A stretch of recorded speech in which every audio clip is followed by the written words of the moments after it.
एक बार फिर से स्वागत है दोस्तों आपका यूट्यूब चैनल अमन पर जी के जिस पर। तो जैसा कि दोस्तों आज है 24 अगस्त और 24 अगस्त को दोस्तों आपका सेकंड शिफ्ट का आरआरसी ग्रुप डी का एग्जाम जो कि दोस्तों खत्म हो गया है। जिन लोगों का भी एग्जाम था आशा करते हैं कि अच्छा गया होगा। तो दोस्तों आज के इस वीडियो में जीके साइंस करंट अफेयर्स को कुछ क्वेश्चन प्राप्त हुए हैं जिनको दोस्तों देखने का प्रयास करेंगे।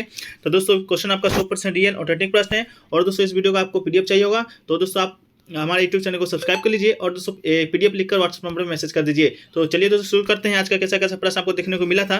तो दोस्तों जो पहला प्रश्न देखने को मिला है वो मिल रहा है दोस्तों आपका कि 11वां मौलिक कर्तव्य भारतीय संविधान में कब जोड़ा गया था। तो दोस्तों आपको याद होगा या बहुत बार एनालिसिस वीडियो अगर देखते होंगे तो अब मालूम होगा कि 11वां जो वर्तमान जब मौलिक कर्तव्य भारतीय संविधान में जोड़ा गया था दोस्तों आपका 42वें संविधान संशोधन 1976 में। तब दोस्तों आपका मौलिक कर्तव्य मात्र 10 ही जोड़ा गया था। 11 मौलिक कर्तव्य उस समय नहीं था, लेकिन 11वां जो मौलिक कर्तव्य दोस्तों वो आपका जोड़ा गया था 86वें संविधान संशोधन 2002 में। तो 86वें संविधान संशोधन 2002 जिन लोगों ने मारा होगा आपका बिल्कुल राइट आंसर होगा। 2002 दोस्तों आपका राइट आंसर था। वर्तमान में अनुच्छेद 51 के तहत दोस्तों 11 मौलिक कर्तव्य का है, जिसमें 10 को 42वें संविधान संशोधन में जोड़ा गया था और 11वें मौलिक कर्तव्य को दोस्तों 2002 86वें संविधान संशोधन के अंतर्गत आपका जोड़ा गया है। सुबह के शिफ्ट में दोस्तों आपका क्वेश्चन आया था कि शिक्षा का अधिकार किस संविधान संशोधन के तहत जोड़ा गया था।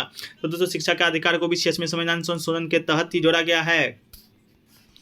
अगला दोस्तों पूछा गया था आपका कि महेंद्रगिरी की पहाड़ी कहाँ स्थित है। तो दोस्तों महेंद्रगिरी की पहाड़ी की बात करें तो ये दोस्तों आपका उड़ीसा राज्य में स्थित है। तो उड़ीसा जिन लोगों ने मारा होगा आपका बिल्कुल राइट आंसर होगा। महेंद्रगिरी की बात करें दोस्तों तो महेंद्रगिरी पर्वत उड़ीसा के राज्य गजपति जिले के पलारखेमेंडू में मौजूद है। ये पर्वत की चोटी धार्मिक ऐतिहासिक दृष्टि से महत्वपूर्ण है क्योंकि यह दोस्तों रामायण महाभारत और पुराणों के साथ जुड़ी हुई है। ऐसा माना जाता है कि महेंद्रगिरी पर्वत पर दोस्तों भगवान परशुराम की तप की जगह थी, मतलब तपस्या वहां पर करते थे दोस्तों आपका कौन, परशुराम।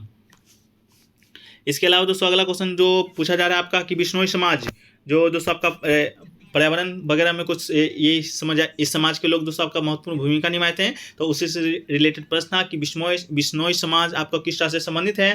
तो बिश्नोई समाज की बात करें दोस्तों तो ये आपका उत्तर पश्चिम भारत के पश्चिमी राजस्थान की एक पर्यावरण प्रेमी पंथ संप्रदाय है। इस पंथ के संस्थापक जाम्बोजी महाराज हैं।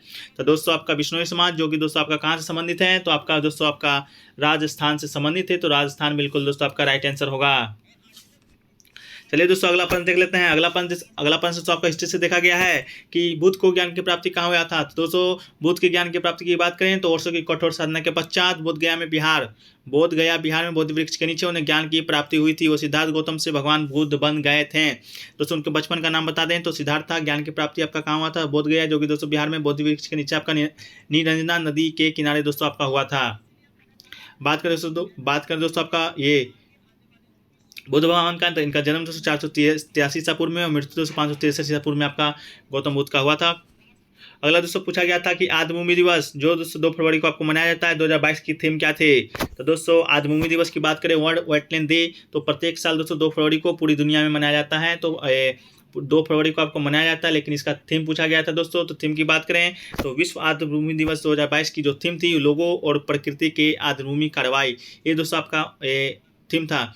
विषयों का उद्देश्य उन कार्यों के महत्व को उजागर करना है जो सुनिश्चित करते हैं कि आदिभूमि सुरक्षित और अस्थायी रूप से उपयोग की जाती है। तो दोस्तों विश्व आदिभूमि दिवस तो आपका पता चल गया होगा कि थीम क्या है। तो लोगों और प्रकृति के लिए आदिभूमि कार्रवाई इसका थीम था। चलिए दोस्तों अगला देख लेते हैं। अगला क्वेश्चन पूछा गया दोस्तों कि विद्युत की बड़ी लाइन में कौन से तार का उपयोग किया जाता है। तो दोस्तों इसका जो राइट आंसर था आपका वो था दोस्तों आपका कॉपर की जार दोस्तों आपका विद्युत की बड़ी लाइन में आपका उपयोग किया जाता है। अगला क्वेश्चन पूछा गया था दोस्तों आपके प्लास्टर ऑफ पेरिस कितने डिग्री पर दोस्तों आपका बनता है। तो दोस्तों एक प्लास्टर ऑफ पेरिस को जिप्सम या कैल्शियम सल्फेट हाइड्रेट को लगभग 140 से 130 डिग्री सेल्सियस पर गर्म करके प्राप्त किया जाता है। तो दोस्तों आपका 140 से 130 डिग्री सेल्सियस आपका राइट आंसर होगा। ऐसे तापमान पर गर्म होने पर जिप्सम प्लास्टर ऑफ पेरिस बनता है। प्लास्टर ऑफ पेरिस के रासायनिक सूत्र को देखें तो ये दोस्तों आपका CaSO4 1/2H2 दोस्तों आपका इसका रासायनिक सूत्र है। अगला है दोस्तों आपका कि शीतकालीन ओलंपिक में 145वें नंबर का खिलाड़ी दोस्तों ये आपका आया था कि शीतकालीन ओलंपिक में प्रथम भारतीय कौन गए थे 2022 या 23 में 21 या 22 में। तो दोस्तों इसका जो आपका राइट आंसर था वो दोस्तों आपका मोहम्मद आरिफ था। तो मोहम्मद आरिफ जिन लोगों ने मारा होगा आपका बिल्कुल राइट आंसर होगा। दोस्तों आपसे पूछा गया था कि 2021 तक कितने भाषाओं को विश्वविद्यालय में आपका प्राप्त है, मतलब कितने विश्वविद्यालयों में कितने भाषाओं को प्राप्त विश्वविद्यालय आपका है। तो उसका जो राइट आंसर दोस्तों आपका था, बहुत सारे लोगों को करना था 6 भाषाओं का दोस्तों आपका वहाँ ऑप्शन दिया गया था, तो 6 आपका बिल्कुल राइट आंसर था। इसके बाद बात करें दोस्तों आपका रोलेट एक्ट 1919 में आपका उससे संबंधित प्रश्न में आया था। तो बात कर ले तो रोलेट एक्ट 1919 में महात्मा गांधी के द्वारा शुरू किया गया था। रोलेट सत्याग्रह 1919 के अराजक और क्रांतिकारी अपराधी अधिनियम को लागू करने वाली ब्रिटिश सरकार के जवाब में दोस्तों आपका किया गया था। तो रोलेट एक्ट 1919 किसके द्वारा, तो महात्मा गांधी के द्वारा दोस्तों आपका किया गया था, जिसे रोलेट एक्ट के नाम से भी आपका जाना जाता है। यह अधिनियम सर सिडनी रोलेट एक्ट की अध्यक्षता में सेडिशन कमेटी की सिफारिश पर आधारित पारित किया गया था। तो रोलेट सत्याग्रह दोस्तों आपका महात्मा गांधी के द्वारा 1919 ईस्वी में चलाया गया था। अगला दोस्तों आपका आया था कि कौन सा रंग आपका वेवलेंथ ज़्यादा या किसी प्रकार कोई आपका इस तरह का प्रश्न है, जिसका जो राइट आंसर दोस्तों आपका बैगनी था। तो बैगनी दोस्तों आपका बिल्कुल राइट आंसर होगा। इसके अलावा दोस्तों आपसे पूछा गया था कि दाहिने हाथ का नियम, जो आपका फ्लेमिंग के दाहिने हाथ का नियम होता है दोस्तों, इससे संबंधित आपका प्रश्न आया था।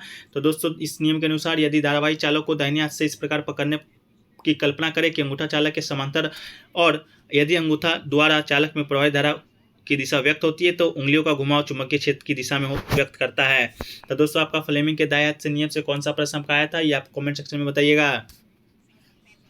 अगला दोस्तों आपका आया था कि लिंग निर्धारण में कौन सा मौसम काम करता है, जिसमें आपका ऑप्शन दिया गया था आर्द्रता, नमी, तापमान। तो जिसका जो राइट आंसर था दोस्तों आपका तापमान बिल्कुल राइट आंसर था।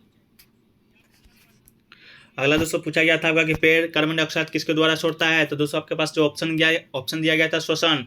तो श्वसन दोस्तों आपका बिल्कुल राइट आंसर था। जब श्वसन पेड़ आपका सांस लेता है उसी दौरान दोस्तों कार्बन डाइऑक्साइड को छोड़ता है, और दोस्तों कार्बन डाइऑक्साइड या ऑक्सीजन को छोड़ता है। दोस्तों कार्बन डाइऑक्साइड को छोड़ता है पेड़ दोस्तों आपका ऑक्सीजन को छेड़ता है, तो कार्बन डाइऑक्साइड को दोस्तों संग्रह करता है। अगला दोस्तों पूछा गया था आपका कि PSLV सैटेलाइट किसके द्वारा लॉन्च किया गया था। तो दोस्तों इसरो आपका राइट आंसर था शायद। तो इसरो ने दोस्तों सोमवार को mission polar satellite launch vehicle PSLV C52 को सतीश धवन अंतरिक्ष केंद्र से लॉन्च किया था। बता दें कि मिशन इसरो का यह मिशन इसरो का साल का पहला मिशन है। तो दोस्तों आपका इसरो के द्वारा लॉन्च किया गया था, आपका राइट आंसर था। अगला क्वेश्चन पूछा गया दोस्तों आपका कि आपका 2021 में यूथ इंडिया किसने जीता। तो दोस्तों ये प्रश्न आपका आया था या क्या आया था, या कमेंट सेक्शन में आप ही करके बताइएगा। लेकिन दोस्तों आपका शायद जो प्रश्न आपका वो ये था दोस्तों कि सीनियर महिला राष्ट्रीय फुटबॉल मैच का विनर कौन था दोस्तों। तो सीनियर महिला राष्ट्रीय फुटबॉल मैच की बात करें तो ये दोस्तों आपका मणिपुर जीता था। तो मणिपुर ही दोस्तों आपका राइट आंसर था। हुआ कहाँ था, तो ये दोस्तों आपका केरला में हुआ था। तो दोस्तों केरला में हुआ था, जीता था दोस्तों आपका मणिपुर ने। तो मणिपुर आपका राइट आंसर हो जाएगा। चलो कि देवताल झील कहाँ पर आपका स्थित है। तो देवताल झील की बात करें दोस्तों आपका, तो ये आपका उत्तराखंड में स्थित है। ये भारत का दूसरा सबसे ऊंचा झील है। तो देवताल झील दोस्तों आपका उत्तराखंड में स्थित है। तो आप कमेंट सेक्शन में बताइएगा कि देवताल झील से आपका जो प्रश्न है आया था कि नहीं आया था। इसके बाद दोस्तों आपका एक प्रश्न देखने को मिला कि चाणक्य के बचपन का नाम पूछा गया था। तो दोस्तों चाणक्य के बचपन का नाम पढ़ें तो चाणक्य का जो बचपन का नाम था दोस्तों वो आपका विष्णुगुप्त था। तो दोस्तों विष्णुगुप्त आपका बिल्कुल राइट आंसर होगा अगर ये प्रश्न आया होगा तो। अगर नहीं आया होगा तो दोस्तों प्रश्न को फैक्ट के तौर पर लेना है। इसके बाद दोस्तों आपका आया था कि ये इजराइल के प्रधानमंत्री कौन है दोस्तों। इजराइल के प्रधानमंत्री से रिलेटेड प्रश्न आपको देखने को मिला था दोस्तों 2022 में। अगर देखने को मिला होगा दोस्तों तो ये आपका सही आंसर हो जाएगा दोस्तों यार लैपिड, YAIRLAPID, वायर लैपिड दोस्तों आपका बिल्कुल राइट आंसर हो जाएगा अगर इजराइल के प्रधानमंत्री से प्रश्न देखने को मिला होगा तब। मिला है दोस्तों आपका कि ये भारत का कार्यपालिका की जो शक्ति है वो किसमें निहित होती है। तो दोस्तों संघ का जो कार्यपालिका का जो शक्ति होता है वो दोस्तों आपका निहित होता है प्रेसिडेंट में। तो दोस्तों प्रेसिडेंट की बात करें तो ये दोस्तों आपका नाम मात्र का आपका प्रमुख होता है, लेकिन दोस्तों आपका जो वास्तविक विश्व प्रमुख होता है वो दोस्तों आपका भारत का प्रधानमंत्री आपका होता है। तो कमेंट्स बताइएगा कि आपका क्या आया था, संघ की कार्यपालिका शक्ति से क्या रिलेटेड आपका प्रश्न आया था। अगर होगा तो प्रेसिडेंट आपका राइट आंसर होगा, नहीं तो दोस्तों आपका क्या हो सकता है प्रधानमंत्री। इसके बाद दोस्तों आपका आया था कि फरवरी 2017 में बजट किस तारीख को पेश किया गया था। इस तरह का प्रश्न आपको देखने को मिला था। तो दोस्तों फरवरी 2017 में बात करें दोस्तों तो बजट आपको 1 फरवरी को आपका पेश किया गया था। तो 1 फरवरी दोस्तों आपका बिल्कुल राइट आंसर था। अगर ये प्रश्न शायद आपको आया था लेकिन प्रश्न कन्फर्म नहीं हो पा रहे हैं। इसके बाद दोस्तों बात करें भारत का पहला बजट का तो ये दोस्तों आपका 1860 ईस्वी में विल्सन जो कि ब्रिटिश पार्लियामेंट में पेश किया गया था भारत का पहला बजट। इसके बाद दोस्तों बात करें आज़ाद भारत का पहला बजट का, तो आज़ाद भारत का जो पहला बजट है वो दोस्तों आपका 1947 में सनमुखन जी के द्वारा आपको पेश किया गया था। और दोस्तों सबसे लंबा बजट की बात करें तो ये हिंदी में बजट की बात करें तो ये दोस्तों आपका 1955 से 56 में आपका पेश किया गया था मोरारजी देसाई के द्वारा। तो दोस्तों इतना ही प्रश्न आज मिला है, तो वीडियो को यहीं पर समाप्त करते हैं दोस्तों। अगर आपको किसी भी कोई प्रश्न आपको याद है तो कमेंट सेक्शन में बताने का प्रयास कीजिएगा। और दोस्तों वीडियो कैसा लगा कमेंट सेक्शन में बताइएगा। अच्छा लगा हो दोस्तों वीडियो को शेयर कीजिएगा, और चैनल पर नए हैं दोस्तों चैनल को सब्सक्राइब कर लीजिए, नोटिफिकेशन बेल को ऑन कर लीजिएगा। तो मिलते हैं दोस्तों नेक्स्ट वीडियो में, जब तक के लिए जय हिंद जय भारत।